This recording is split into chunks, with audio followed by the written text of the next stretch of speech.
গরুর খামার করলে এই যে গরুগুলো দেখছেন সুস্থ সবল, কোনো রোগবালাই নেই, এটার কারণ কি?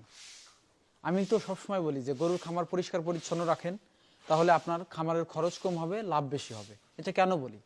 গরু যদি দুইবার অসুস্থ হয়ে আপনার 3-6 হাজার টাকা চলে যায়, তাহলে তো লাভের ধন পিঁপড়ায় খেয়ে গেল। এই জন্য গরুকে অবশ্যই দেখেন কি রিল্যাক্সে, এখানে দেখেন এরা কিন্তু রিল্যাক্স আছে একদম, মানে অর্থাৎ সুস্থ সবল গরু দেখলে কিন্তু বোঝা যায় যে সেটা কতটুকু রিল্যাক্স আছে, কান নাড়াচ্ছে, লেজ নাড়াচ্ছে।